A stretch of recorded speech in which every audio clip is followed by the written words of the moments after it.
O depoimento do ex-operador de áudio da banda Gurizada Fandangueira, Venâncio da Silva Anchal, abriu o 7º dia do júri do caso Kiss.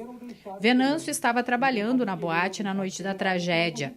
Ele foi chamado pela defesa de Marcelo de Jesus dos Santos, ex-vocalista do grupo musical. Durante o relato, houve vários momentos em que ele se emocionou ao lembrar da madrugada de 27 de janeiro de 2013. Eu não tive queimaduras. Eu fui internado por exposição à fumaça. Eu queria ficar em casa com a minha esposa, que estava gestante de 40 semanas. Eu não queria ir para o hospital para não deixar ela sozinha. E eu fui internado num hospital e ela no outro para ganhar a bebê. E a mãe me dizia que eu ia conhecer minha filha. Mas eu fiquei bem. Eu conheci a Antônia depois de 5 dias em casa. Venâncio confirmou que o uso de artefatos pirotécnicos era comum pela banda nas apresentações. Segundo ele, os proprietários de locais onde faziam shows sabiam disso. Inclusive, confirmou que já haviam feito uso de fogos de artifício na própria Kiss. A arquiteta Nívia da Silva Braido, convocada pelo Ministério Público, foi ouvida na sequência. Por ter relação com o ex-advogado da Associação de Familiares de Vítimas e Sobreviventes, a AVTSM, Nívia passou de testemunha a informante. Ela afirmou que o ex-sócio da boate, Elisandro Spor, disse para ela que a reforma da boate em 2012 não tinha responsável técnico. Durante o depoimento, o Ministério Público mostrou uma conversa de uma rede social.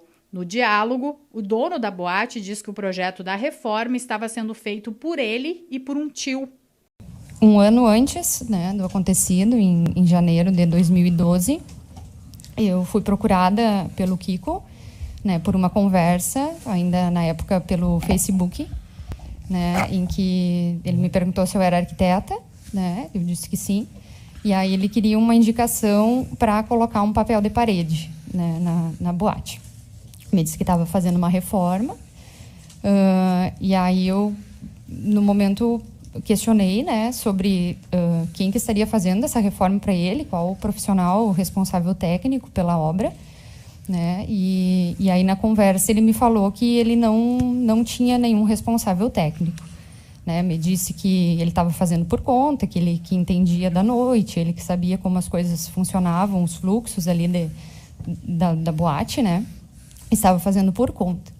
E na oportunidade eu também alertei-o sobre o risco dele não ter um responsável técnico, que ele poderia, na época até eu usei a situação de uma fiscalização, que ele poderia correr o risco de ter um fiscal que pudesse passar pela rua e ver que estava acontecendo a obra, e não ter uma placa indicativa de quem era o responsável técnico. Questionada sobre o uso de espuma no revestimento da boate, Nívia afirmou que não tinha conhecimento e que não participou da obra. O terceiro depoente do dia foi o ex-chefe do Corpo de Bombeiros de Santa Maria, Gerson da Rosa Pereira. Ele relatou como foi o socorro às vítimas e a estratégia usada pela corporação para atender todos os envolvidos. Ele garantiu que as pessoas não morreram carbonizadas como em um incêndio, mas sim, na grande maioria, asfixiadas por causa da fumaça tóxica. Em diversos momentos, ele se emocionou e preferiu não dar detalhes sobre o resgate de corpos dentro da boate. Ainda havia pessoas passíveis de serem retiradas com vida a esse momento ou já não mais? Não. Não tinha mais. E o senhor chegou aí? Olha só as vítimas. Chegou aí até perto da área dos banheiros? Todas as áreas. E se puder relatar, por favor. Não tem como relatar, doutor. É difícil relatar. É uma imagem muito forte. Até para um profissional de segurança muito forte. Não tem condições de... Eu até preferia não descrever isso. Tá. O coronel, atualmente, é diretor do Departamento Administrativo do Corpo de Bombeiros do Rio Grande do Sul. Ele foi condenado em primeira instância a 6 meses de detenção por fraude processual, que foram revertidos em serviços comunitários em 2015. Em 2018, a condenação prescreveu. O diretor jurídico da VTSM, Paulo Carvalho, acompanhou ao júri pela primeira vez no plenário.